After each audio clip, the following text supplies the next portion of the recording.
Well, okay, just to break the ice a little bit, I'll start with. Nah,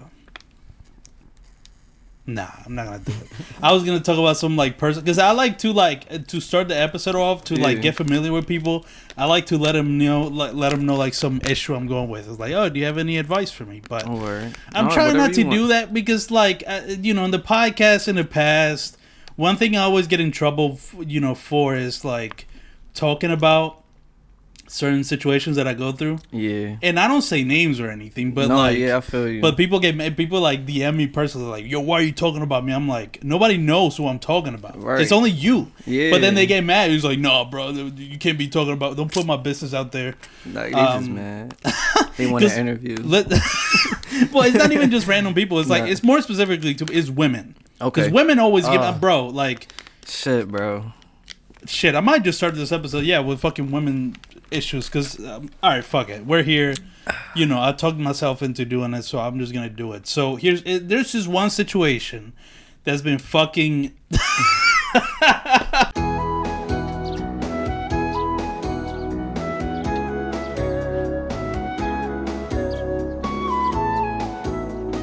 Hello everybody, welcome back to episode 150 of the Empty Opinions podcast with your host Eladio Polanco. That's right, you heard me right. Episode 150. There's been a lot of episodes on this podcast, and man, just reaching 150 is so incredible to me. Like, I could right now give like one of those speeches like, nobody believed in me, nobody thought I could go 150 episodes, and all those people that fucking hated on me, where they at now? They done stopped doing their podcast because they're little bitches. They gave up on their dreams. I'm not gonna do all that. I'm not gonna do like shout out to my haters for inspiring me, because to be honest, I don't really have any haters, and that's something that I often think about, because that just means people don't think about me much, and that's fine. It just means I'm not a threat yet, you know what I mean? But soon enough, I'm gonna relish in the idea of me being a threat to a lot of people. But that's just my psychopath side of me talking just now. To celebrate episode 150, I decided to get on the rarest guest I could possibly think of. That would be the one and only Marcus. If you don't know who he is, he's kind of like a enigmatic jack of all trades, is how I like to call him. He's somebody who's always, you'd never really know exactly what he's doing. You never really know what he's plotting, but you best believe he's plotting something, whether it's with fashion, whether it's, with music, whether it's in the photography business, media business, videography, all that shit, visual medium, and many, many, many, many other things. He's always up to something, and he's always in the places that matter here in Philly in terms of like the underground music, art, photography, filmography scene. If you see him somewhere, that means it's a big deal. That's a cool place to be, and that's a big place to be. So I said, for episode 150, let's fucking get him on the podcast. And he was gracious enough to let me have him on the podcast, as you'll see throughout the episode. I'm titling this episode the Marcus interview, in parentheses, very rare. You'll understand why as you listen to the podcast. And, in the podcast, what do we talk about? We talked about, consistency. I bigged myself up a little bit, you know what I mean? Because sometimes you just have to. No one else will do it if not you, Just talk my shit. It's episode 150, man. I needed to talk my shit. You know what I mean? Like, if there was ever a moment where I needed to pop my shit, you know what I mean? It was this episode. We talked about being original, people who copy you. A lot of topics that I've talked about in the past, but it's interesting to hear Marcus's perspective in all of it, dealing with bullshit that comes out of nowhere, dealing with people, lack of professionalism in the creative scenes, underground creative scenes. That was a big topic. Why I'm not that good at fashion. We get into a little bit of a fashion talk near the end of the episode. Just having foresight amongst many other topics. So yeah, I've been talking for long enough. Let's just jump straight into the episode. Episode 150, very rare. Bro, listen, women are beautiful. Women are great. I love women. Man. They're the best. They run the world. They run the world. That's a fact, man. Yeah, sincerely. But it's like sometimes they just be doing some nutty shit, man. It's like, This is a great start. I was going to say something. Yeah. You should definitely. I'll say all the wild shit. Yeah. I'll take the heat for whatever wild shit I say. But you can just silently agree.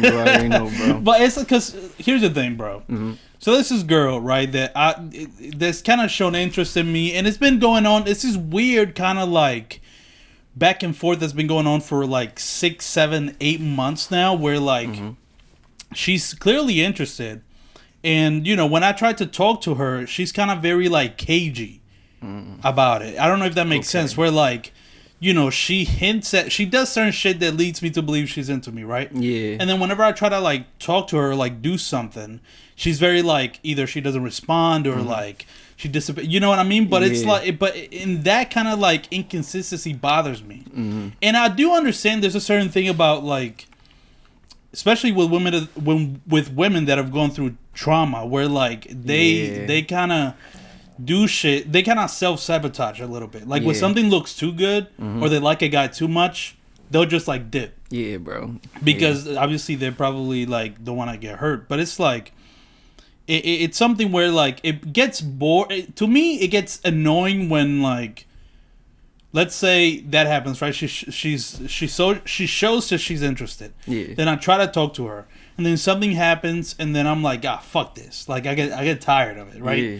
But then she starts doing the same shit again after she did the bullshit to try to get me to talk to her again. Right. So she then when I'm like, all right, fuck it, exactly. It's like, yeah, it's like it's almost like she throws the fucking like a feeler out there, and you're like, fuck, and then you just fall right into it. But it's like it's starting to get to the point, at least for me, where I'm just like, I'm starting to see through it. Yeah, that's kind of like a game. It is, bro. And honestly, bro, I've been playing a lot of Pokemon Go lately. I ain't gonna lie. Interesting. Okay, like, bringing it back.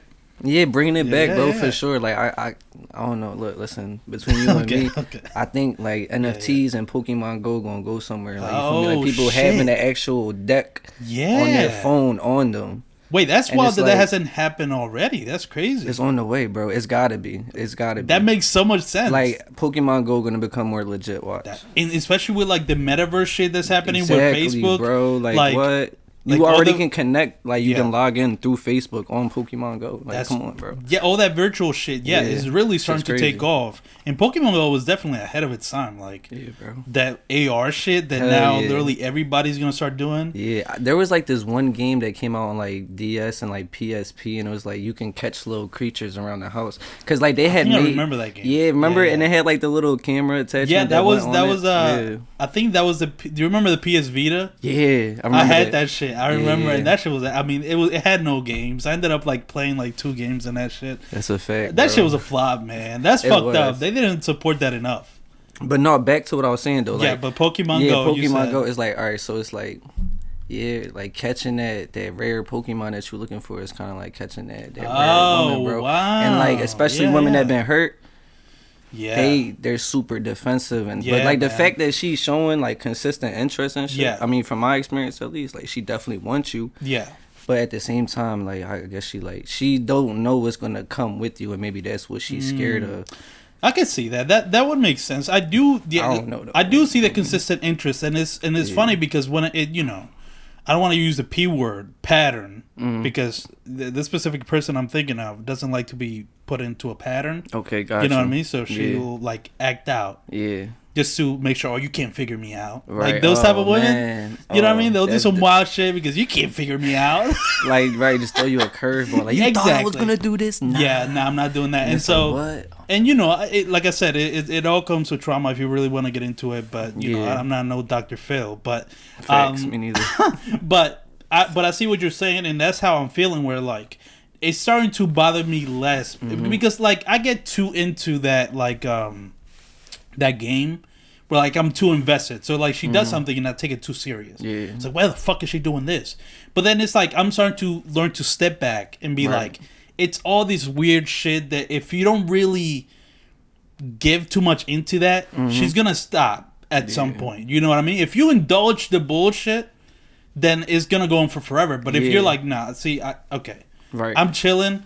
I think you're interested. I'm interested in you. You're right. It's like a rare Pokemon. Yeah, bro. Yeah, especially for me in this case. That very much applies. It is kind of like a rare Pokemon that I'm trying to like. It's like one of those wild Pokemon that you have to tame first before you get. You gotta give them a couple berries or some shit. Calm them down. Yeah, you find in the wild and it's like you gotta control them. That's kind of a wild comparison, comparing women to like wildlife Pokemon, but fuck it, that's no, for real. Listen, I'm a feminist, man. I support women. I love all the way. women, like, bro. Listen, we're right. Yeah, I do, but it's just Okay, I'm glad I talked to you about this because you're definitely confirming what I've been suspecting, which is like, yeah, and you know, this is why I haven't like completely like thrown it out the window. Like, fuck it, I'm not even, because I do know there's something there, and you know, everybody has their issues. Yeah, like I tweeted this the other day, like a week ago or like a couple weeks ago. I was just like, you know, everybody has their issues. So what kind of, like, I know I have my issues, right?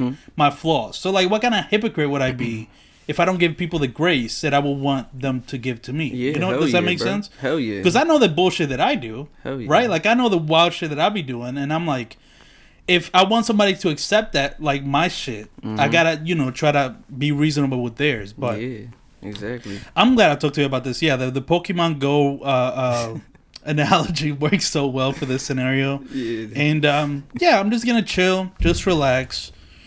Just stay in the pocket, but not get too involved. You know what I mean, bro? You feel me? Like, just trust your instincts, bro. Because I feel like you a wise person as is. So it's like, you feel me? Yeah, bro. Like, you feel me? Like, just trust your instincts. I will, and you know, I just had to get that out because literally this whole morning, I've been like, I feel you, bro. It's been like bothering me, and I'm pretty sure. I mean, I know for sure I'm not the only one that was going through wild shit this morning. No, bro, you not, bro. I feel you. Hey, listen, but shit, man, yeah. Had a wild morning. Well, I don't want you to get into specifics at all, but I want you to tell me like, what kind of lesson, if any, have you learned from the bullshit that you went through this morning? The bullshit that I went through this morning definitely is like, what kind of lesson? What is something you realize like, oh, okay, like, what can you take away from it? Do you know what I'm saying? Always trust your intuition when you like, when you get that feeling when you're around certain type of peers. Okay. And you get that feeling like, you know how like when you doing a puzzle and the puzzle that like the piece look like it fit, you like, nah, it fit, and then you put it on the and it just doesn't fit. It just, no matter how you twist it around, it goes in the other side. Right. Feel me? It doesn't go on this side. It's not meant to, and you want to force it so bad, but it's just... It's one of those situations, and it's like... you know what I'm saying? Is it like disappointing? It's very disappointing, man, bro, because it's like, you know, you got love for that person, and you want them to fit on your side of the puzzle, but they on the other side. Yeah, it's just certain people just can't fit in the right hole. It's interesting. Shit. It's, yeah, man. And the thing that's fucked up about it, like, I don't even know specifically your situation, but with stuff like that, it's like, it comes from a good place of you trying to like make something happen or like trying to look out. Yeah. And that's what hurts even more when you're like, you're coming from like a good place, from good intentions. Always. And it's just like, damn, I should have seen it coming, but I was too optimistic. Yeah, you know what I'm saying? Too kind-hearted. Yeah, like, man. You know, always trying to see the good in people, no matter what. Do you, like, this is something I've realized a lot of creatives and executives here in Philly, or like upcoming creatives and executives, like, they always deal with some bullshit, I've noticed. There's always some bullshit that happens here in Philly that, I don't know, I guess I'm just not too involved in this world, and I'm not necessarily trying to, but because of Cameo, like, I've met so many people and have gotten involved into this, like... Shout out Cam. Yeah, shout out to Cameo. Like, for real. I've gotten involved into this world, the creative scene in Philly, like, from music to art, like, the underground creative scene. Yeah, bro, you've been around. I've been, bro. I've been seeing you, bro. Like, yo, what you doing here, bro? Yeah, and crazy. And that's how things in Cameo. She kind of opened up that world, because before, like, you know, we went to the same high school, Bodine, so that's how we know each other. And we didn't really talk in Bodine. No, bro. Which is very interesting. I never really, for real, you can ask even people in my grade, like, especially, like, junior, senior year, like, I came in, put my head down during homeroom, like, I wasn't trying, like, and it's not because I ain't fuck with nobody, but it's like, you feel me, I was really on a mission them last 2 years. Yeah. Especially dealing with little high school heartbreak and shit. You know what I'm saying? So it was like, bro, I was just like, I'm ready to get the fuck out of there and see what's after high school and shit. I feel that. Yeah, you're probably just like, I want these 2 years to fucking fly by. Real shit. So that what makes sense. Well, we didn't really interact much, but what I'm trying to say, my point is that, like, the people I knew before I even met Cameo was just like very regular schmegular like people that have their 9 to 5s, and they're like all my friends that just and they don't think about nothing else. Exactly, they don't really have ambitions for anything else. They don't really think about much else. And those were like the people, you know. I was in IB, so it was like bro. I took a couple IB classes too. I had the art. I think I was just in IB art. Yeah, I was taking like I was like the full IB program.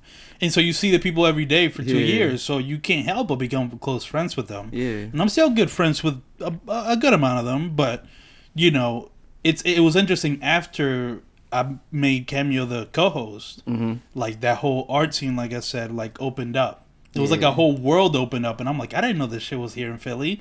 All I knew was people, you know, that didn't really have ambitions of anything. Right. And I always stood out in that way because I did have like my ambitions of my own. Exactly. So it's been cool to get people who share in that ambition in the podcast. That's been my main thing. Like whenever I get a guest on a podcast, it's because they're ambitious as fuck and they inspire me because of the shit that they're doing. I appreciate that, bro. No, it's for sure, bro. Like, and I want to get into it, but I don't want to jump all over the place. I was talking about the creative, the underground scene in Philly.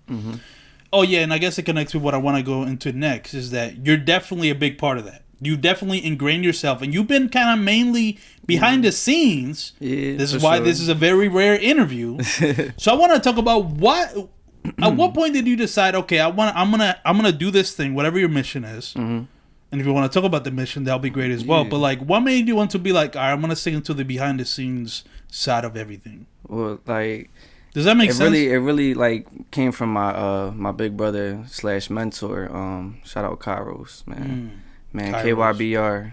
That's all y'all gotta, okay, that's his name. Okay. Yeah, that's all y'all gotta know, man. That man right there had a lot to do with a lot of the shit that I know and the way that I move today. And as well as my brother Ajir, like, you feel me? Right here, standing right here. No cat, he right there always with me. Yeah, you can get into the frame so people can see you for a second. Bro, come on. Yeah, I want people to see. Yeah, my guy right here. You seen? Yeah, exactly. Yeah, right there. He's gonna be, just so everybody's aware, he is in the room.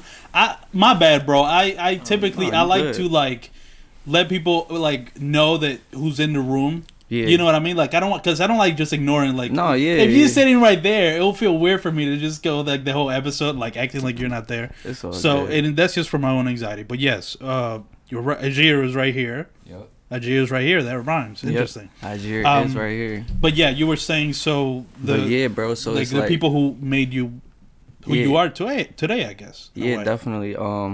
So like, I don't know if you knew, like when I was in Bodine and shit, I might have been sending my music to you. I don't know. I was like spamming people on Snapchat. Yes, and this is what I'm talking about with the behind the scenes thing, because you were definitely making music. Yeah, definitely. That's how I knew of you. Like in Bodine, there were a few people making music in the school. So. But then I noticed you kind of stop making music, or at least posting the music, because I'm sure you still make music. Yeah. But then became more like a behind the scenes person and like creating your own thing. Yeah, definitely. That's what I want to talk about. Yeah, definitely. So that's where like kind of the inspiration came from, because it's like, you know, I started there and I realized like how to go about it and all the bullshit that came with it. Yeah. And realized like, you know, I respect artists, music artists, like, but that's not me. Like, specifically, at least like right now. Yeah. Like, as I learn more mediums and how to do different stuff and go about different things in life, it's like I want to do more than just that. And so that's when well, shout out to Miss Fitz. People hated my art teacher in high school. Like, listen, but like she was annoying, but I got love for that lady, because if it wasn't for her, like having her for damn near like, I had her like 3 times a day at one point in Bodine. Damn. So like it got to a point where her class was a free class for me to just use whatever was in the room and just create stuff. That's cool. And it got to a point where I would just bring clothes from home and just like paint on them. Or like, you know, I would make like the little barbed wire bracelets I did. Yeah. And that's what led to, I guess, like my interest in fashion and shit. Okay. And then from there on, like, you know, like I said, Kyber, like from there on, like learning like how to mess with a computer, how to edit videos, how to edit, you know, like photos and all that. Yeah. And I just, you know, I always loved photography, because I got a homie named Alex. He's a photographer. Okay. And so he always would take pictures of me, like when he was doing his photography class, like I was like his main study case and shit. So we would always go out. He would show me how to, you know, mess with the camera. And yeah, I guess like that's where my love for, you know, the people that are behind the scenes came about, and that's when I was like, you know what, I want to help create the whole image instead of just be in it. Yeah, man, that's crazy. I think there might be something to do with, well, I don't know, this is just my wild theory I just came up with, in the spot, but like there is something about like creating everything around something that's very fulfilling, and also feels like it makes you feel like you have control. Yeah. So I don't know if that, because I've realized like over the years, the past couple of years, I'm a very anxious person, and I've realized the places where I tend to feel the most comfortable is like here, where like I have full control of like how the audio sounds, the lighting, the video, everything. You know what I mean? And then even just like after the episode is done, like editing it, like creating the art for the, creating the branding, the marketing, all that shit. Yeah, bro. I was like, that's just cool as fuck to like try to figure that shit out. You know what I mean? Hell yeah, like bro. Controlling every single part of it. But yes, the people who are behind the scenes that do a lot more than people realize, because people don't think, this is something I talked about in the Shino episode. I don't know if you saw that. Hell I had Shino. Yeah, Shino. Hell yeah. I had him on the Laugh podcast House. recently because he runs like the Laugh House, and I fuck with everything he was doing in terms of, because he's another like behind the scenes person. Like he makes music videos for a lot of the artists. So we talked about this same thing, and I just have this kind of like respect for the people that, let's be honest, do a lot of the work in the shit that you see, but people don't really talk about because they're not the face of it. Does that make sense? Definitely, I feel you on that. Yeah, man, and I just that's what I appreciate, because I know myself how hard that is, that side of it.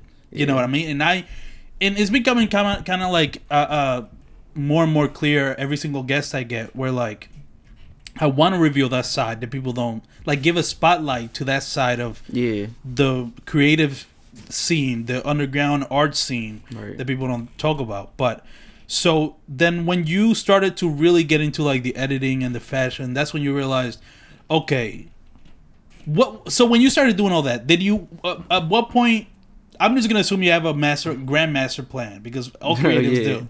At what point, and what was the grandmaster plan that you were like, okay, I see it now, and I want to execute it? Yeah. At what point, like, did I see? Yeah, because you started dabbling in all these things, like you were saying. So at what point you were like, okay, now I know exactly what the fuck my mission is. Okay. I want to complete it. All right. I would say it was like, it actually wasn't that long ago, bro. It was after this shrooms trip that I had. Oh, I want to talk about that. Okay, I'm gonna put that in my pocket. He was there too. Okay, we're gonna talk about that. Yeah, bro. It was a shroom trip with two of my favorite people on earth. And it was a good trip, bro. We went everywhere, but it ended up at this. We were at like this river, like the edge of a river. I don't know how we ended up there. We got there safely. Somehow, we were tripping balls, sitting Indian style. And yo, like it was. You know what I'm saying? It was funny, and all I remember though was like there was a lot of realizations, and my mentor, he was like spending a lot of like off shrooms. He's crazy, bro. Like he'll just the truth just keeps spilling out. Like I don't know if you've ever tripped before. I'm not encouraging anybody to. If you want to, you know what I'm saying. But all I'm saying, it definitely was like an eye opener. And the day after that, it was like. Yeah, it was just like a slap in the face. Like I know how to do this. I know how to do this. Yeah, I've slowly built all this, like the pathway for all this shit out since high school. So it's like the execution is like to really get these brands out there, these products that I'm working on. Okay, so that's what I was gonna ask. So then what? So it sounds. So what is the Grandmaster plan? Why do I keep saying it like that? I'm thinking of like Grandmaster Flash or whatever the fuck. Who's that old? Yo, shout out Grandmaster Flash. That's what I'm talking about. So, man. I was watching Hip Hop Evolution, and that's how I was learning a lot about how just the beginning of hip hop and shit. Yeah. On Netflix is a good documentary. But yeah, your master plan. What would you say it is? It's definitely to. Ooh, this is big. Hold up, it's big goals, man. I'm trying to manifest it right listen, now. I don't want you to say any plans that you haven't really told the world. Just like. Because I know, here's the thing. This is funny that you say that, because I think I'm the same way in terms of like I have my master plan and then my master plan. Yeah, okay, I got you. All right, you know what I'm saying? Yeah, like I have the thing that I tell people that I want to do, and that's what I'm reaching for, and then there's the other thing that's in the back of your head. It's like that shit is gonna. That's happen. what I want. Yeah. So I want you to say the first master. I don't want you to get into the original plan is definitely to have instruments like known worldwide, at least like a couple flagship stores. Not at least one flagship store is dope, and then have a couple placement with a couple of my favorite department stores or designer outlets. Fire. And definitely have digital and film be known as one of like the biggest media companies out there as far as like because we got books coming out too like real soon like like I'm a big fan of like picture books like photo books and especially if it's like a nice collective of like beautiful pictures and you're just going through it, it's beautiful. Like it's nice little coffee table books or something like just like stuff that's like cool. That. Okay, so that's interesting. So so you have kind of like digital and film, which is kind of more like visual, you would say, and then the instruments is more the fashion side, right? That's what I'm seeing, right? Does that make sense? Yeah, definitely, bro. It's like, it's exactly what you said. Okay. It's like because at the end of the day, in order to photograph the clothing I make and the behind the scenes stuff, we need a media company in order to document that. So I love and I know how to do that stuff too. So why not have? Yeah, man. See, and this is okay. I'm glad you said that because this brings me to another thing that I like to preach often. It's about just doing it. Yeah, I don't want to just copy Nike here, but like, just fucking like whatever it is that you want. First of all, do it. Exactly. Don't sue me, Nike. But it's just like. One point with that, it's like people have all these grand wishes and shit they want to do, but they never get started with it. Mm-hmm. And my thing that I've always noticed is like you will never get to the point where you want to be at if you never get started. Because if it's never out there, it can never grow to be what you want it to be. That's a fact. You know what I mean? Like people, like I was even like this. I remember in high school, like I wanted to start a YouTube channel. Mm-hmm. But what it was keeping me back, like, no, but it has to be this camera, and it has to be this thing, and it has to be this thing, like, it has to be perfect right off the bat, right? And that quickly I learned that's not how any of this shit works, man. Mm-hmm. Like, you have to start somewhere. Even if you start, either you start is really shitty or you start is really good, ultimately it's gonna just keep getting better and better over time, right? Like, bro. You listen to this is episode 150, so I want to bring this up. You listen to episode 1, in terms of, like, my speaking voice for the podcast, it was fucking horrible. Like I was in my parents' basement. I was kind of like not trying to talk too loud. Right, yeah. And when you're doing a podcast, you have to project. You can't be like, so, I was doing this. You know what I mean? Even if it's loud, it sounds like you're half asleep. So if you listen to that first episode, it's just, it was a solo episode. It was like 30 minutes. It was me telling stories, but I was just like very monotone. Mm-hmm. You could tell I didn't know what the fuck I was doing. I just wanted to talk into a microphone. 149 episodes later, now I'm like, I got a good grasp of like, even when talking in a microphone, like when to do certain intonations, right? When to raise your voice, when to lower it, when to bring the energy up, when to bring the energy down, how to do this all shit that you can never learn.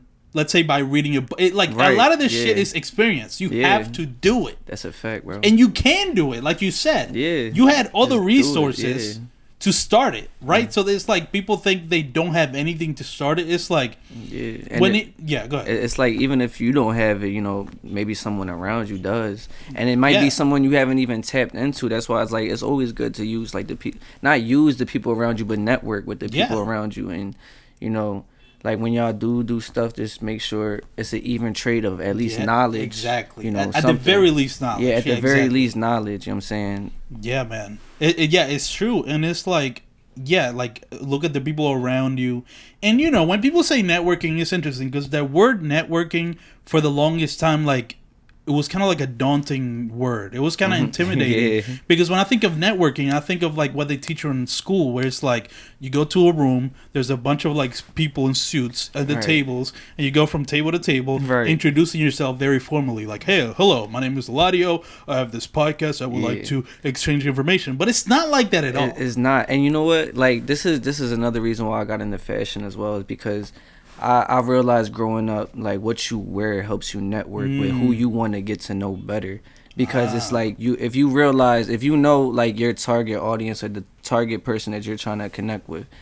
Maybe you happen to know what they wear, what they like, or what their style is, and if you have those certain type of pieces, it's something else to talk about. They see that, and it's like, okay, hold up, this person, you know, I got black sneakers on, they got black sneakers on. Hold up, we might be friends. Like, it's just exactly. That's interesting. Little small stuff like that. Yeah, bro. They may be wearing the same color shirts and pants. You know what I mean? Yeah, and if it's like the same exact stuff, well, then that person that's when that person just walks up to you like, yo, I like your shoes, because you're wearing the same exact thing. Yeah, that's an interesting point with networking. Like, even people, I actually have seen that in like functions and stuff. Like, people come up to someone who's like, "Oh, I'll fuck with your, you know, whatever, your pants, your clothing that you're wearing." It's like a second language. Almost. Yeah, man. That's why I love fashion. Man. Fashion is definitely. I mean, listen.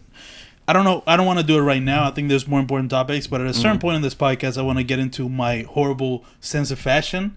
Oh man. Because why, we got somebody. Well, we'll get into it because I mean, it's really bad. All right. It has its bright spots, but I just want you to guide me in the right direction when thinking about fashion, because I think I'm thinking about it all wrong.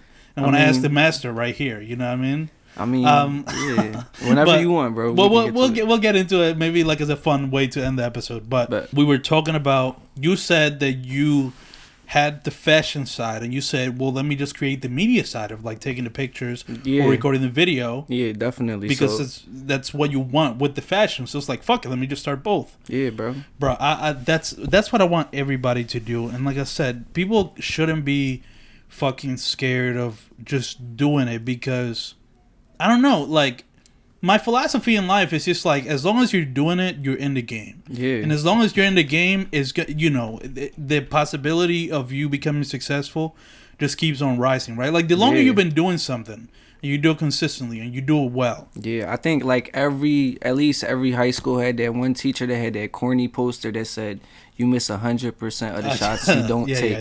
Yeah. You know what I'm saying? True. And that's facts, though. It is, yeah. I saw that poster and I never forgot it. I ain't gonna lie. That's the one thing I took away from school. Yeah, I mean, you gotta at least that. Right. So that's good. It was good for that. Yeah, shooting your shot. Yeah, very important. Hell yeah. But yeah, it's like, what was my point with that though? I was just saying that, like, if you miss 100% of the shots you don't take. If you don't go for it, then it can never happen. Yeah. And, you know, as long as you're staying in it, then you're good. Here's what I was going to use as an example.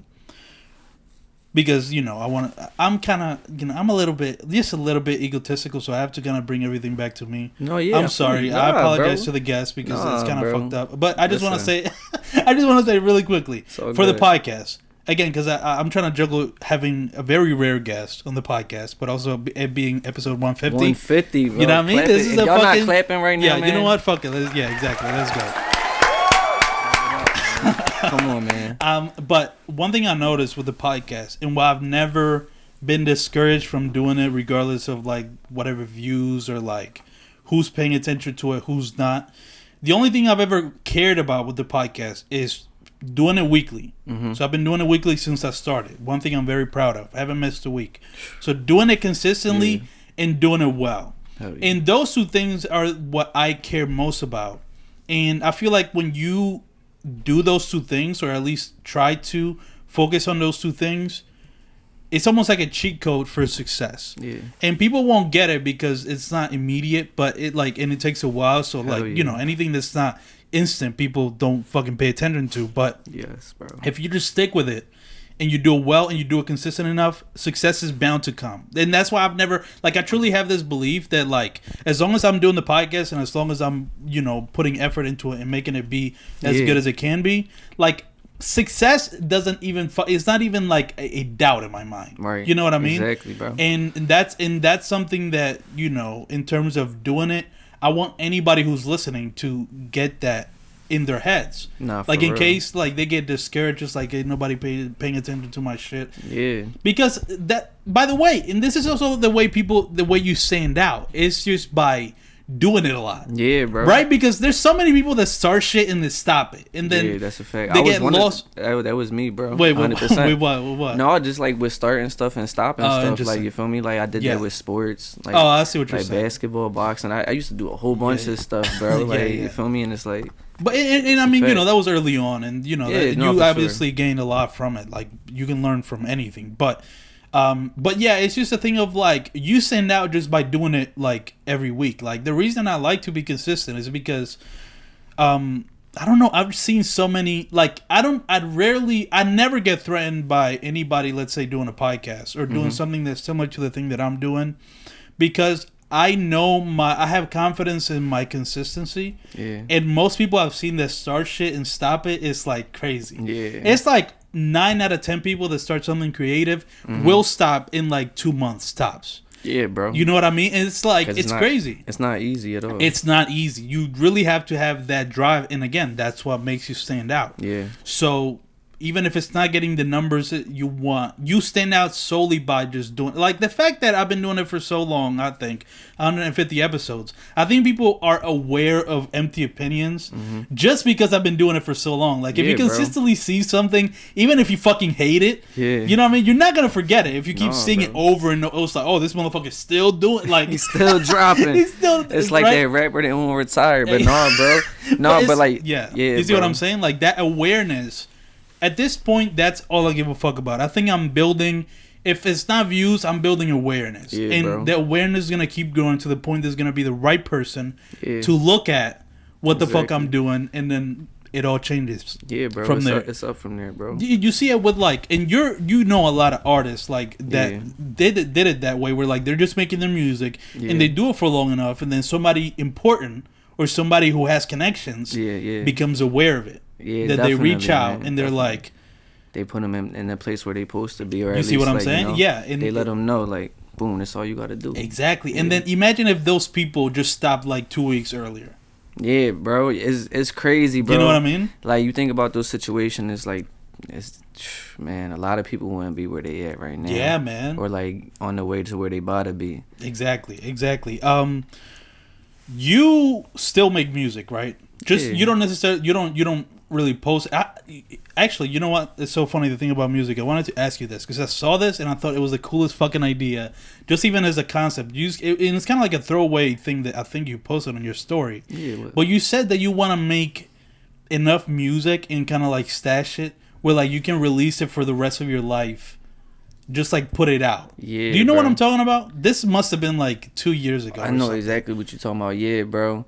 And it's I don't know why that stuck with me, but I remember seeing that and I was like, yo, that's crazy, because the reason that stuck out to me, if I think about it, is because it shows a level of foresight that not a lot of people have. Exactly. You know what I mean? And that's something I definitely learned from a couple artists that like I know and shit, and it's like seeing their work ethic. It's like, even I can take that into like a designer perspective. It's like staying prepared, working ahead of time and creating something for you to select from, and not have to scramble to make something. It's like you already made it, now you get to choose the best ones to add. Man. You know what I'm saying? Choose the best ingredients to make the best soup or whatever you cooking up. You feel me? Man. Yeah, being prepared. Yeah, man. That's something that not a lot of people, and this is why, in terms of just doing something for a while and being experienced at it, bro, that's where it comes into place. Just doing it. Because a lot of people, and you see that in music all the time, like, let's say one-hit wonders of people that post their first song on SoundCloud, and that song blows up. Yeah. But then it falls, it takes a nosedive right after that because they haven't been doing it for long enough. Right. So, like, because once, let's say, you go viral, people are going to be looking for the next thing. Yeah. If it's not as good as your last thing, they're out. They're out. You know what I mean? Exactly. And so that's where experience helps, because let's say for this podcast, let's say somebody let's say this episode goes viral, right? For example, episode 150. Not only is next episode is going to be just as good, because I know what I'm doing at this point, right? Exactly. It's not a fluke. I know exactly what I'm doing. Right. Not only the next episode is going to be just as good as this one, they have like 50 other episodes in the past that they can go back into. You know what I mean? Like, bro. And then that's how you keep people. But again, people don't like to hear that shit because that takes effort and work and time. Yeah. Shit that takes time, people don't want to hear because it seems so like obvious. It's like just do it for a while and be good at it and just be prepared. Right. Yeah. It's way easier said than done, because it's like all throughout that whole process, you're like, well, what do I even do? Especially if you're starting in the beginning, it's like you're watching the YouTube videos and you're like falling asleep. You're like, oh my God, I can't do this. Oh my God. That was me like learning how to sew and like trying to learn how to like audio engineer and shit, which I still haven't completely learned, but I'm getting there. Like, that's cool. But sewing, listen, making pants now and all that. Like, fire. Bro, and it's like, I would see, that's the difference between you and I. And this is going to go into the fashion thing. I bought these shits. You know what I mean? You made them. And so even though it kind of looks similar on camera, just know there's a very different level of quality and fashion on that side. You know, this was bullshit. I just, threw this on. I didn't even think about it. It's all part good, of my though. problem. We'll get into that later. Listen, but yes, you sewed your pants. That's part of fashion, though, because I don't even want to put. I don't really put down brands unless, like, like I know their business side, like how they're treating their workers. That's what really it comes down to. It's like, the people that make this stuff, like how are they being treated? What's their work environment like? Because at the end of the day, like even this Margiela hoodie, like I'm saying, this was made in Portugal. I know at least Portugal factories is better than maybe like Mexico or like places in Asia right now. That's cool. You know what I'm saying? It's just like that's why certain people go to certain locations to work with certain factories, because it's like you got to think about that. Like people look into that, bro. Like how it looks like you looked into it. That's interesting. Yeah, that bro, you even know like where your shit is being made. That's stuff that's cool. They make you learn in school. It's like you gotta learn all the business side, like all the deep stuff. Right, for sure. Even if you don't want to know, they make you learn it. But the business side of it, that's an interesting. Because sometimes it can definitely be boring, but it can be beneficial in certain terms. But where did we left off? Because that's the problem with this podcast. Like I go on tangents. It's cool. We could cut 20 minutes later. No, not you. I'm talking about me. I went into I think I talked for like 10 minutes straight at a certain point. You cool, bro. Listen, it happens. Listen, at the end of the day, the best part, you could just cut. Boom, boom, boom. That is true. I can't always edit, but sometimes I get lazy. Because you work to learn how to do it, and that ties back into what we were saying. That's what we're told. Thank you so much. Yeah, it ties back into like really just doing it. Because I remember when I was so intimidated, like I didn't know how to thread a machine. I didn't. Like I just didn't know how to do it, nor did I have the confidence to do it, to the point where like I would dread going to sewing class because it was like I'm gonna go and fall behind and get left with all this homework that I don't know how to do. And it's like after just doing it so much, it's like that's my favorite class now. You know what I'm saying? And it's like that's my that's cool. Like that's very cool. But I was gonna say, so we were talking about this is what I was gonna ask you. So in terms of what's something that if somebody told you, let's say like a very big person in whatever insert industry or field, right, comes up to you and says do blank, right? What's something that you are very confident in that you can produce at your best ability? Does that question make sense? Like if it's either sewing or like something that you've been doing for a while that you understand in and out. What would that be? Like what's something that you feel like you have a very good grasp of at this point of all the shit that you do? Because you do a lot of shit. Yeah, bro, I know. Honestly, I don't know. It's just like I feel like I'm like a Swiss Army knife. You know what I'm saying? It's like I could definitely do so much, but it's like I definitely feel like it's my ability to take my emotions and my feelings and create something that people can relate to, or like people can like find visually pleasing, or just attract to. That's cool. Yeah. That's I like that answer because that's a very kind of abstract. But I know exactly what you're talking about. Yeah, bro. It is abstract and like. But that's why you say you're a Swiss Army knife, because you do that through many different ways, many mediums. Exactly. Yeah, man, that's cool. I've just been fascinated by you as a person because you do so fucking much that I know that I see. But it's not necessarily visible, if that makes sense. Yeah, no, I know what you mean. Like, you're almost like a mob boss. You're like fucking Kingpin in terms of, like, the creative scene where, like, I know this motherfucker's involved somewhere in here. Yeah. I know there's a Marcus connection somewhere in here. You just don't see it. But I'm analytical with that shit. I'm like, that's where I see that motherfucker doing it right. Like, I don't know. That's how I see you, bro. Like, I see you just, that's love, man. Being behind the scenes, but, like, involved in so much shit that happens here in Philly in terms of the creative. Is that on purpose?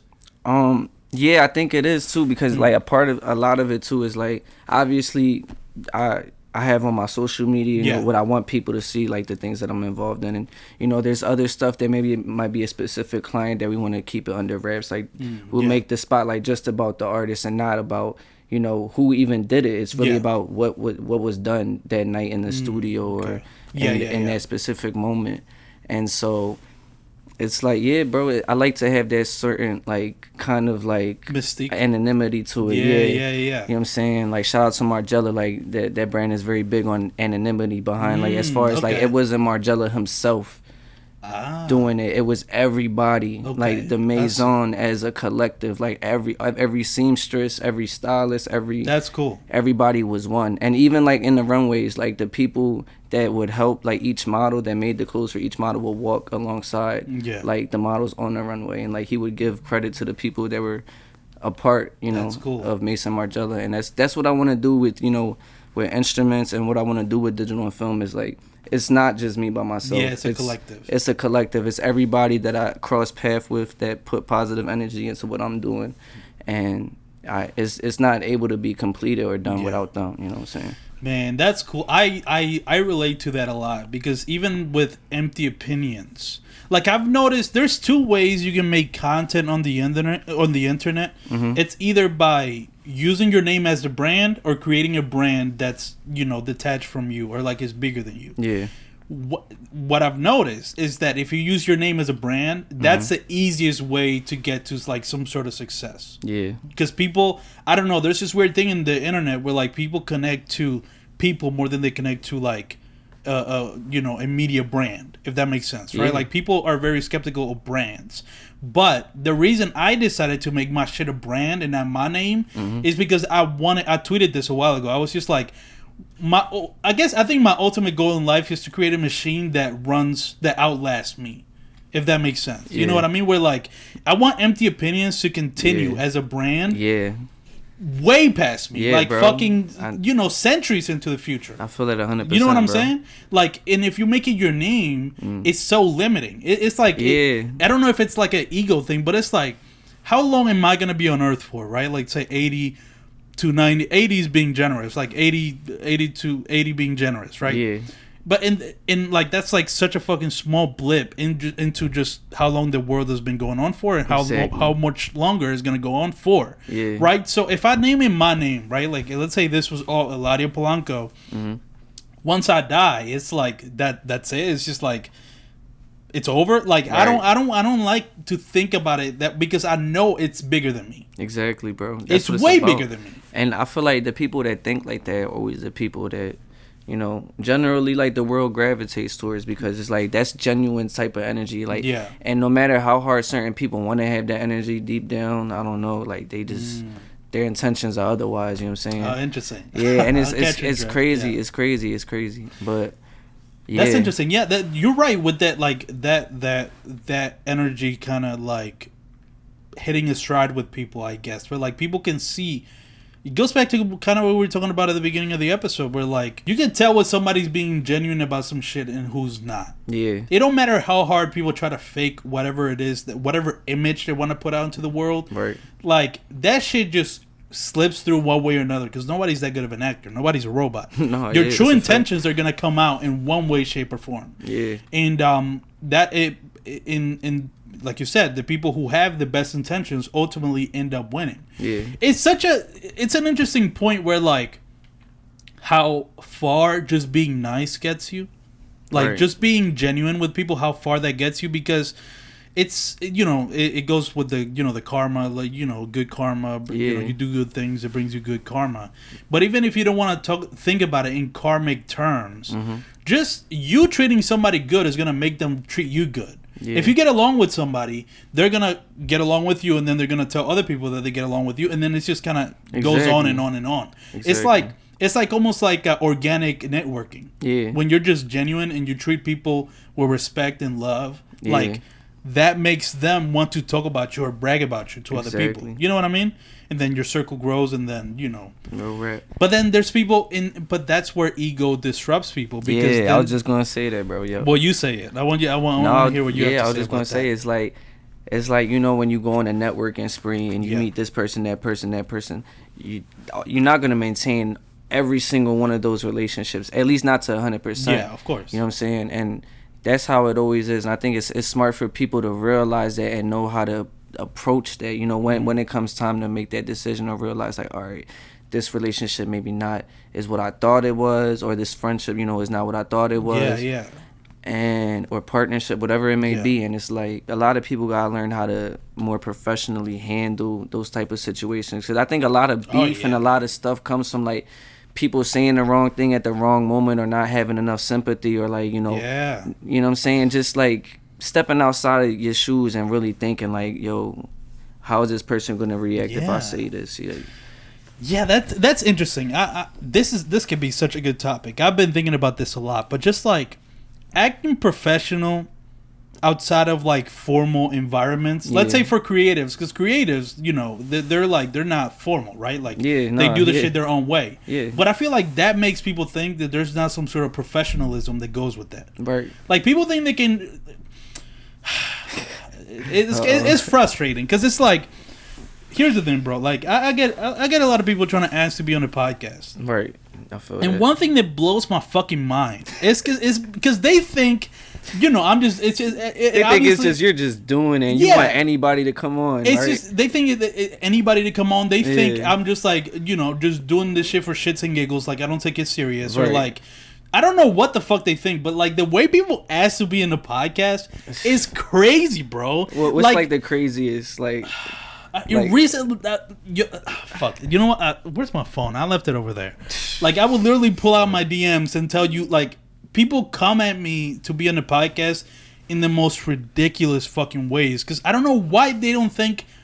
It's almost, I don't know. Again, it goes with the professionalism thing where they think you only have to be professional with formal people. Right. But it blows my mind because they'll be like, let me think of one example. One example, I don't know if this is verbatim what somebody said, was like, yo, get me on the podcast, bro. Like demanding. There's like, yo, let me get on the, like, not even let me get on the podcast. It's like, yo, I'm going to be the next guest. Or like people on fucking, oh, this was crazy. All right, I'm not going to say names with this, but this has been long enough. It's been like a year and a half since this happened. Right. But there was this person, right, that I was talking about Forex with my sister. We did an episode talking about Forex. Okay. And her experience with it.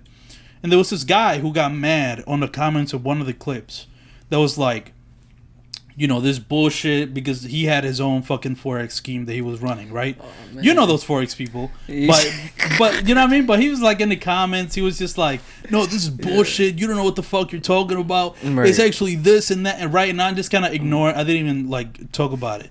And then he would just go into on my DMs and be like, yo, bro, you got to get me on the podcast to talk about this. And I'm like, I was like, yeah, maybe this could be interesting, like a different viewpoint, but I don't like the way he came. And then he did the most outrageous shit I've ever seen, especially with me. I don't have that many followers. Right. So I can't even begin to describe to you how sad this was. This motherfucker went on his story and was like, at my empty opinions, I demand you have me on the podcast. Wow. I challenge you to have me on as a podcast on the podcast and talk about Forex and us debate this. And bro, I was like, I saw that and I'm like, this is the saddest fucking thing. Like, imagine you demanding an Instagram page for like 400 followers to have you on as a guest. But look, bro, that's how you know you're winning.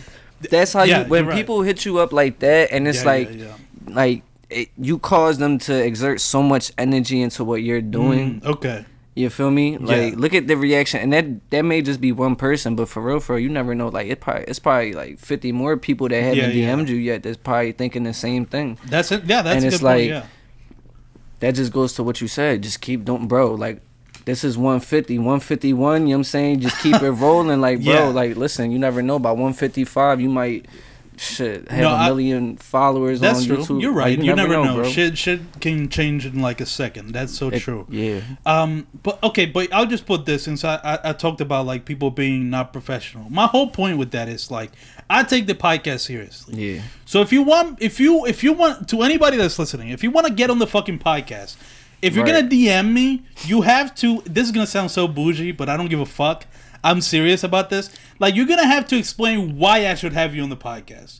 Yeah. What the fuck do I get from that? You know what I mean? Like, why should I have you on? Like, tell me, oh, I have this very interesting life experience. Oh, I have, I could give you some insight into this specific field. Like, exactly. Give me a reason to have you on the podcast. I'm not just going to have you on because, I don't know, you have, like, a lot of followers or, like, because people fuck with you or just, like, because you asked me to. Yeah, and then like, just, one thing I care about, as you can see that I have Marcus as the guest for episode 150, I do want to create some sort of exclusivity with the podcast. I don't want this to be a podcast where, like, anybody can just come in and say some bullshit and, like, we're not even talking about nothing. Right. You know what I mean? Like, yo, what you had for breakfast this morning? Yo, that everything bagel at Dunkin', bro. Exactly. And then that's the topic for, like, 40 minutes. We're just talking about, like, Dunkin' Donuts bagels. But it's like, and that could be funny, but I'm just saying, like, I'm gonna bring it out of myself. I got that shit has been bothering me recently. It's cool, but I want to step out of that and say, when people are doing creative stuff, right, and you can tell they're very serious about it. I feel like you owe them some sort of professional, like, courtesy, right? Yeah, because bro. if somebody puts their all into something, when somebody's so casual about what you do, it puts you off right away. It like cancels you off so much, like. Yeah. I don't know if you can relate in any way, but I'm like, in terms of like you doing your thing and other people like very callously or very casually asking you to do something or like, get involved in something you're doing. Right. And you could tell they're just throwing it out and they have no, forethought about it. Do you relate to that? Do you understand that feeling? 100%. Okay. It's like, all right.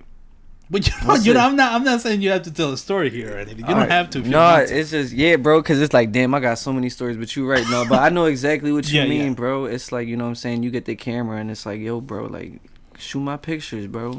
Man, like, come to my session at 2 a.m. in the morning to like 6 a.m. in the morning. And you're not gonna get paid, but take these pictures, bro. It's crazy, man. It's crazy. Like, you feel me? Like, it's crazy. It's shit like that. Now, it depends, though. You know what I'm saying? That's random people that hit you up. If it's family or, like... Yeah, you know what I'm saying? Someone that you know, like, that's part of your team, that's different. Yeah, but, of course. Some people just hit you up on some bullshit, bro. Yeah, man. It's really is getting me mad. Because, and it's always funny because it's almost in waves for the podcast. Like, I can guarantee you there's going to be a lot of bullshit DMs I get after having you on the podcast.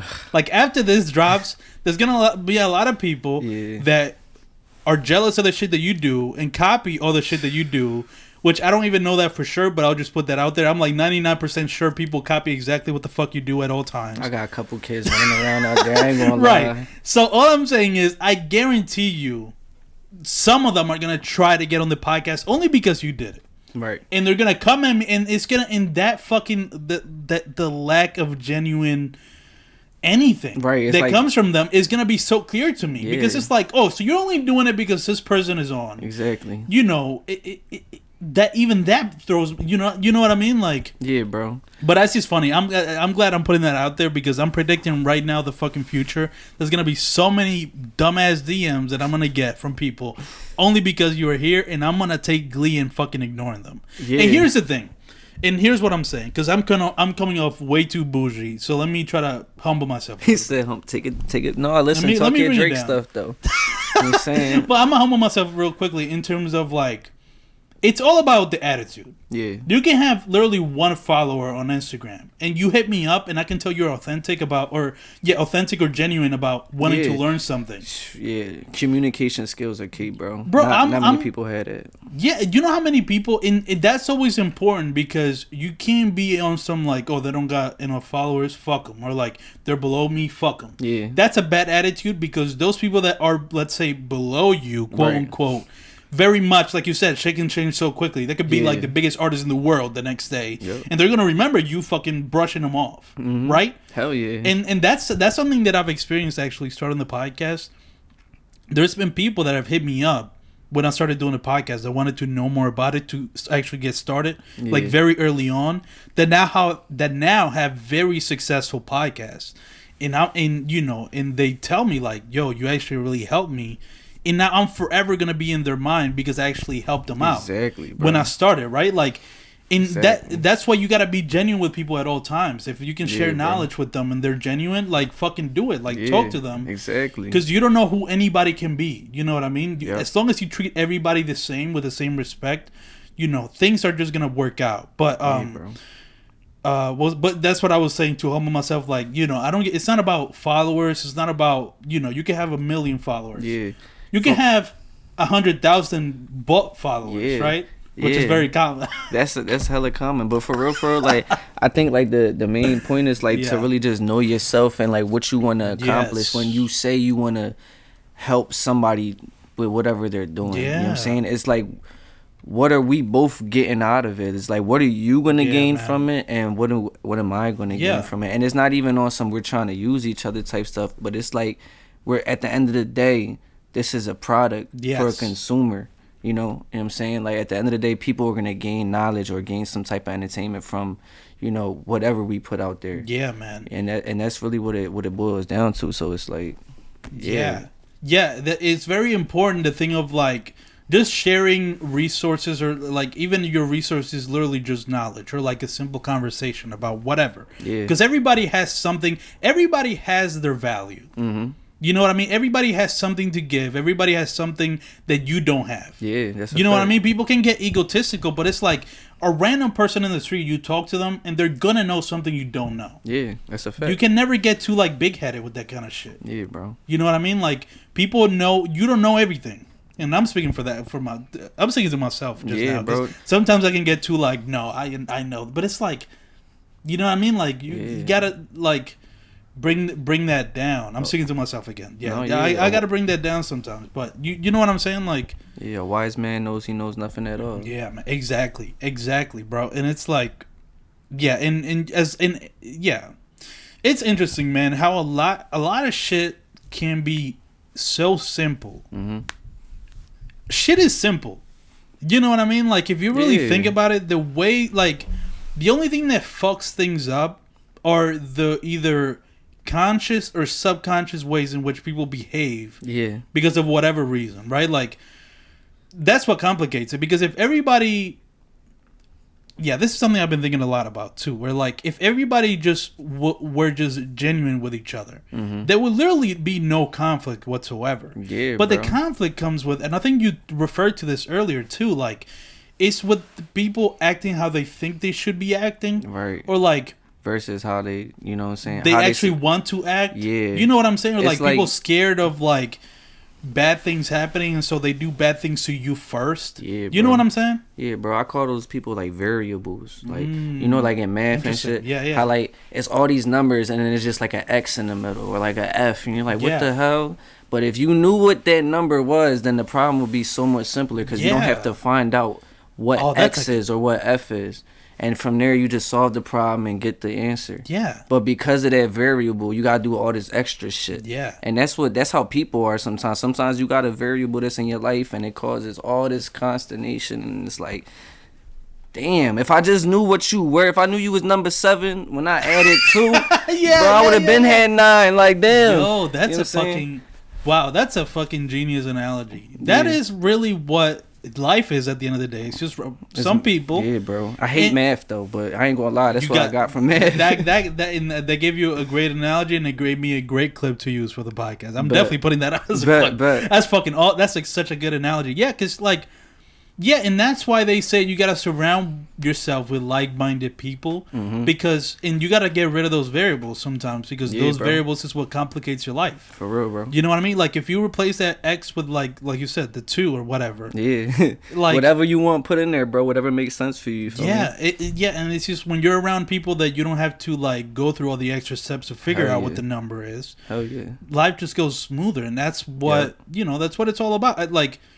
That's kind of something that I've definitely been trying to do, even with this podcast. You know what I mean? Like with the people I want to get on, as like people who I know, that I know are in the same wavelength. Right. Because that's another thing that's interesting. Like people really do be in different like wavelengths. Yeah, bro. Hell yeah. It's crazy. It's like for real. Yeah, bro. Like people be on different channels. Like some people on CNN, other person on Fox News. It's like, but you know what I'm saying? We all receiving somewhat kind of the same information, but it's different in different ways. You know what I'm saying? They all got their different biases depending on what wavelength we on. Yeah, man. It's crazy. It is, because it's like, and it's funny. What's so funny to me is that, like, because, you know, I'm not necessarily, like, I've never been, like, the most spiritual, but, like, I've almost been forced to be in the past, like, couple of years, because I've started to, like, really pay attention to certain shit. Mm-hmm. And just, like, people that you meet and you talk to, like, you can, it's, because there's no explanation for it. You can meet somebody and have a 5-minute conversation that feels like it's 2 hours. Yeah. And then you can meet somebody that you have a 2-hour conversation with that feels like it's 5 minutes. Right. And you're like, what the fuck? Why was it so much easier with this person and now with it? But it's like, it's about being the same wavelength. Yeah, it's a fact. And at least for me, I didn't put it together until, like, I would do, like, it only made sense to me where, like, I would do certain shit the same way with different people. Yeah. And it will go one way with this person and it will go another way with this person. Yep. I'm like, I didn't do anything different. It was literally the same shit. And then it's like, well, there you go. That's how you know some people just either match or don't. Yeah, bro. That's why I got a scientist on my bio. You know what I'm saying? Interesting. Okay. And I feel like, because low-key, we all scientists, like, finding our way to, like, you know, we all just trying out these different hypotheses, and we trying, you know, doing experiments out to get certain results, bro. It's like, bro, low-key, everything they taught us in school, low-key, maybe kind of applied to life. I remember I used to say, man, everything I learned in school, just forget that shit, bro. I never needed none of that. But it's like, when transitioning into adulthood, it's like, oh snap, like, holy crap. It's just like, analogy wise, it's like, you know what I'm saying? It's just what we thought. Yeah, it's almost like subliminal in a way, where it's like, it's not supposed to be taken literal. Like, a lot of that shit we learn in school, you know, and I don't know if it's on purpose or not, but a lot of the shit we learn in school is kind of like applies just to life. Yeah. If we look at it through the right lens. Yeah. But we think, you know, when people say, like, let's say that the variable analogy that you use, right? Mm-hmm. Like the find for X. Yeah. While you're in school, you're like, when the fuck am I going to use this in real life? Yeah. But then you just explain that analogy, and then you're like, oh, okay, so it's not literal. Yeah. It's like, yeah, that's interesting. You can find life lessons, like, in a lot of the shit that we learn in school. Like, even, for example, math. Math is interesting because it shows that you can get the same result in a bunch of different ways. Yeah. That's real interesting. Shit. That's something that that's actually stood out to me, where, like even, let's say, on YouTube, let's use reaction videos specifically. Like, with reaction videos, like, people have, like, the end goal is always just reacting to a song or a music video or whatever. But the way people do it, bro, like, I'll be obsessed with just even watching views with 0 views, like 10 views. Like, people are kind of fascinating in that, like, all of these people, I can watch 100 reaction videos back to back to back to back, and they're all different, bro. Right. And I'm like, how the fuck is there this many variables just in life? Right. It's like, every single video is, like, completely different. Like, they did this one thing, I'm like, oh fuck, I never thought about doing that. And then, like, they put the fucking video up here, they cut this here, and it's like, yeah, bro, damn, like, people just, there's like infinite ways of getting shit done. That's a fact. You know what I'm saying? That's a fact. And that's why, back to the beginning of the podcast, you just have to fucking do it. Yeah, bro. And do it your own way. Exactly. And that's where your individuality as a creative and your persona and your brand identity comes from.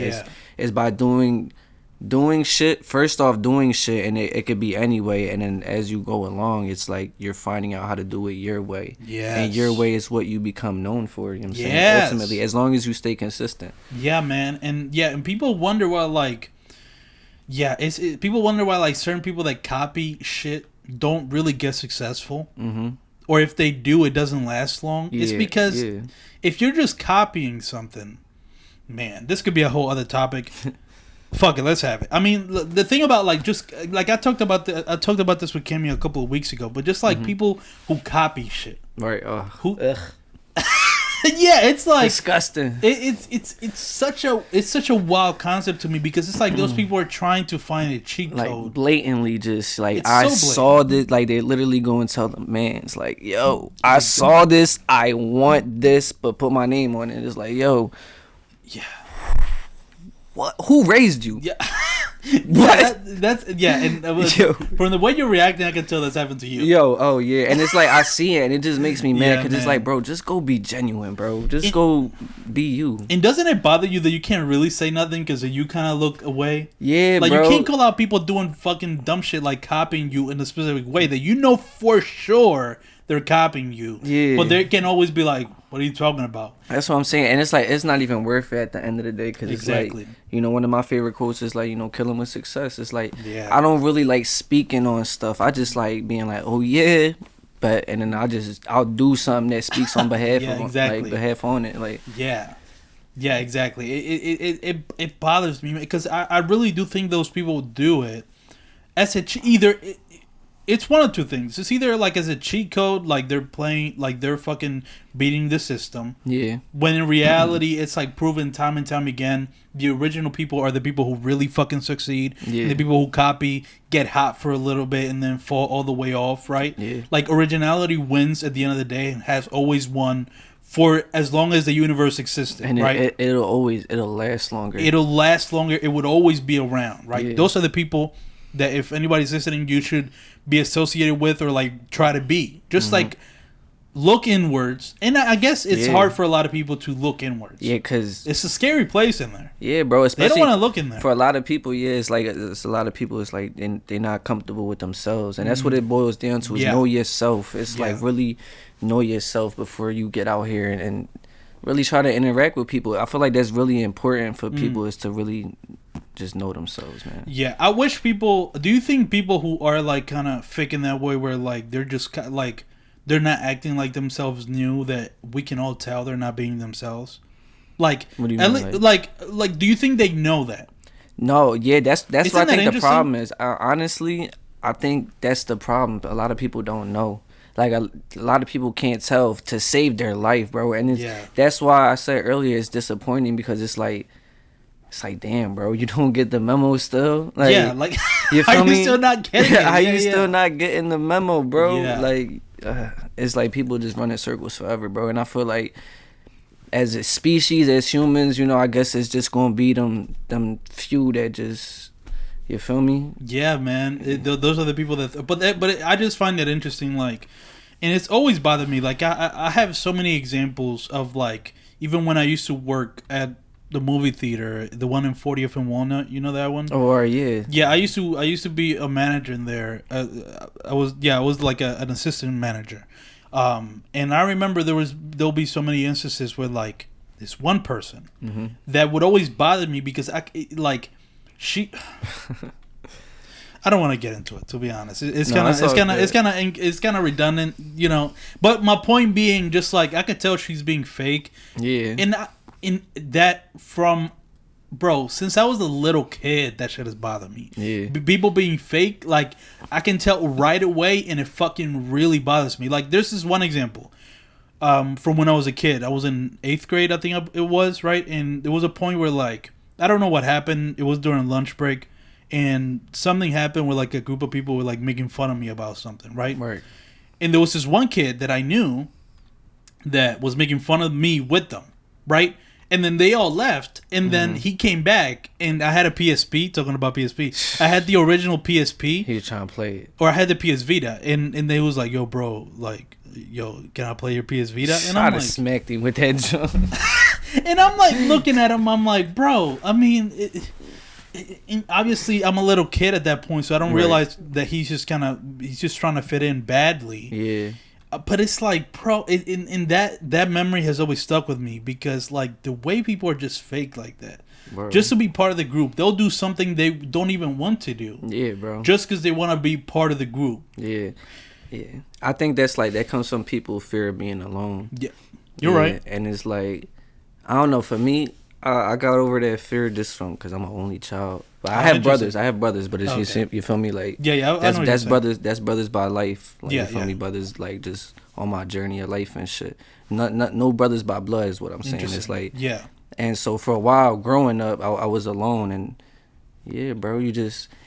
Even if you got siblings, I feel like you can find ways to be comfortable being alone, you know what I'm saying? At some point, it's like, once when you get to that point, Yeah, man. It's a power, bro. It's like a superpower. Oh, you're right. Yeah, if you're able to become comfortable being alone and being yourself, because for a lot of people they're just scared of being alone, so they never be themselves. That automatically isolates you. Exactly. But I promise to anybody that's listening, like, if you try to deal with being alone for a little bit, just try to get some sort of, try to become comfortable in it for a little bit. Yeah, get to know yourself. And get to know yourself and know, okay, this is what I like to do and this is what I don't like to do. And let me just try to do this. Mm-hmm. Not only is it going to end up better for you in terms of you being able to handle being alone, because a lot of people are just deathly, allergic to that. They just want to avoid themselves at all costs. Right, yeah. So when you work on yourself and you're able to get to that point, and then you are yourself, the relationships you do encounter and the people you do meet that you're genuine with, they're gonna be like so much more fulfilling. Yeah, bro. Like infinitely fulfilling. You know what I mean? Hell yeah. So that's just what I gotta let anybody know. Okay, I want to start wrapping up quickly, but before we wrap up, I did promise this to myself. How do I become better at dressing up? I need to understand how the fuck to dress better. Because listen, bro, here's my problem, and I'm gonna tell you this, and you're gonna like cringe. Because you're in the fashion industry. Go ahead. Let me tell you, this is how, and I don't do this all the time right now, but like a couple of years ago, this is how I would dress, and I still do sometimes now. I literally like look at my closet, right, and say, what shirt do I want to wear? Okay. Bet. And I choose the shirt. Bet. And then I look at my pants, and I'm like, what pants do I want to wear? Okay, bet. And I choose the pants. Okay. And I'm like, what socks? And then I go to the socks, and I'm like, what shoes? And then I look to the shoes. Okay, bet. I don't think of outfits. And that's bad. Because, I think of every piece of clothing individually. Okay, and then I come out looking like a maniac. I got you, yeah. So, that's something that I only recently realized is not how you're supposed to. So, yeah, that's like, for real, that's just like understanding yourself as a consumer. So, it's like, if that's how you dress, and it's like a concern to you if you're picking out each piece as individuals, like, I'm just pick this green shirt, this purple pants, and this whatever shoes, you know what I'm saying? Yeah. I guess I would say how to go about that is basically buy more of the same color maybe. And it's so at least, you feel me? Bro, I like how he's talking to me like I'm a fucking 5-year-old now. No, bro. It's because I'm trying to figure out myself, if that was my issue. Because, bro, I used to literally I'm do this. I'm fucking with you, bro. But I just find it really funny the way you're talking to me. You're so sincere. I appreciate it. Real shit, bro. I don't know. No, I feel that. But, yeah. Do an all-white wardrobe.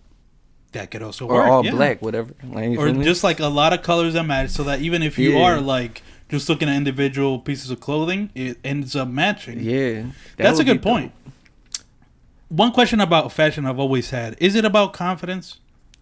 How much of it is confidence? I think the confidence really comes from what you're wearing. So it's really that's why it's it's important to know yourself, because you got to know what activates you, what gets you to want to, you know what I'm saying, what kind of pants makes you feel like, oh shit, my body, I'm looking crazy, you feel me? What hoodie is it that activates it, what colors too? It's it's really all of that. And that's why I feel like the brands that succeed the most are the brands that pay attention most to their customers and really what their base customer likes. Because you got people that don't even fuck with brands for real, but just like you said, they're just trying to fit in, and they buy what everybody else is wearing. And, it becomes to a point, sometimes those people transition, because I was one of those people, you feel me? And then I learned myself, and I noticed, I like this shit before I even knew that I liked this shit, you feel me? But I learned about it, you feel me? And I feel like that's what matters the most, is always educating yourself on what you're wearing. If it matters to you. Some people don't give a shit, and that's cool. And that's also cool, yeah. That's why I wanted to be a designer, because it interests me, the history behind brands and how all the ins and outs of it. Just maybe somebody loves computers and wants to learn. I don't give a shit what's in a computer. I just need to turn it on and use that shit. Exactly. You feel me? But yeah, that's interesting. Yeah, with fashion, I always find it funny because you would see people, let's say on social media, talk about somebody who's dressing in a certain way. It was like, oh, this is bad, and then somebody else could be dressing kind of very similarly, and it was like, oh, this is good. Right. And it's interesting.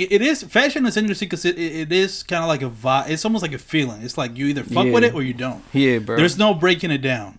And so I always found that funny. But like, man, I do want to, at a certain point, I'm gonna say like fuck it and like really start dressing the way I want to dress. Shit. And I'm gonna have fun because I'm gonna look like, bro. Do it. Like you gonna be on some Celia Cruz shit. I wanna be doing some insane like. Cause like something I've realized about myself, I fuck with color. Like that's something I realized a lot. Like I actually like those really like vibrant colors. That's love, bro. And I'm like, damn. And I've always like held back on it because I'm like, I've never worn color in my fucking life. Like I'm not like the vibrant color type of guy. Like it's either fucking gray, black, red is the most vibrant color I've ever kind of worn. But one day, bro, I promise you, I'm gonna say fuck it. You're gonna see me with like, I don't know. Like purple fucking short. I don't even know specific color names. You know what I mean? Like, because there's there's like the very basic colors like orange, but there's like more specific colors. You know what I mean? Like magenta or some shit like that. I don't fucking know. I don't know. Gonna have the olive green fur trench coat on or something. You know what I'm saying? Yeah, exactly. All black fedora with a feather on it and shit.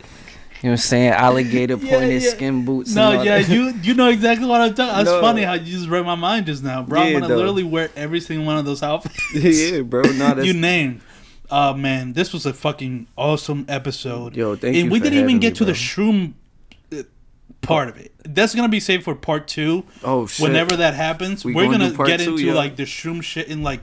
Yeah, all of that because I know that we can definitely get into like a psychedelic genre. How going about it correctly can really help you. You know what I'm saying? Find yourself is what we were really talking about this genre, knowing yourself. I have an idea, and I want to know what you think. If I ever decide to do a shrooms episode, okay, where like I take shrooms on the podcast, okay.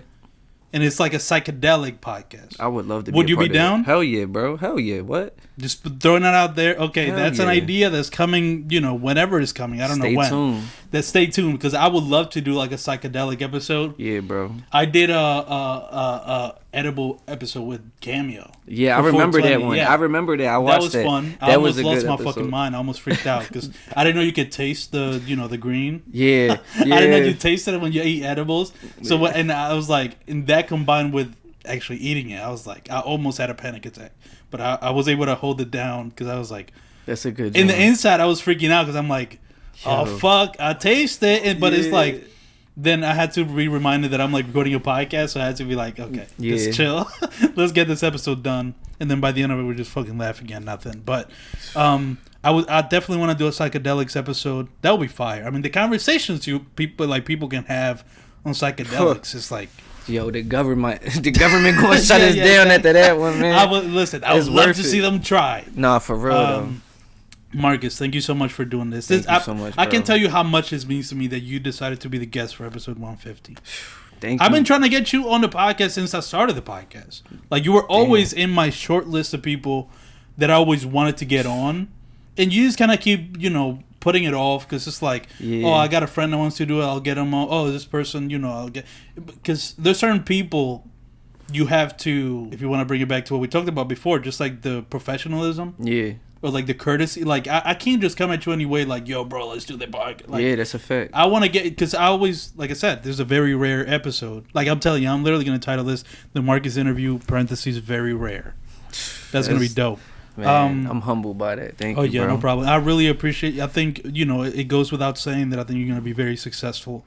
That's why you're even on the podcast in the first place. Bro. You know what I mean? Oh, thank you. I appreciate that. You know what's funny? When people give me compliments, I turn into a robot.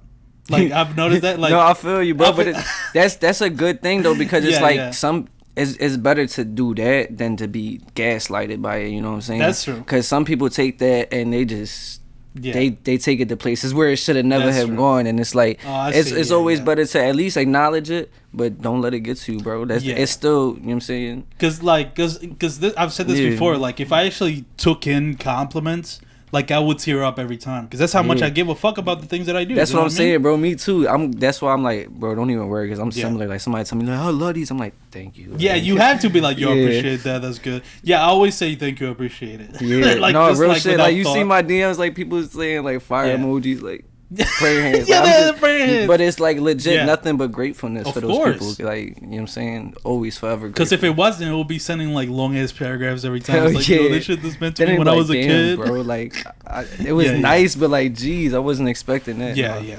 But yeah, I really appreciate you being. I wanted to make episode 150 special, and you definitely made it special. So I really appreciate that. The way we're gonna end this episode is with a song chosen by the guest. I'll let you introduce what song you chose to end this episode on. Listen, man, shout out to Child Lee, man. Go get Sue Me out now on all streaming platforms because we doing it well for real though. Deluxe version out too. You know what I mean? Sir. Get that shit as well. We're playing you said it, Do It Well. Child Lee in YAS are on the song Sue Me Deluxe. Thank you guys so much for listening to this episode, and I'll see you guys next week for episode 151. Brody got locked, they ain't giving him bail. Why? He was making a yell. Ski mask on when I'm making a sale. Yeah, ski mask on, I won't make it to jail.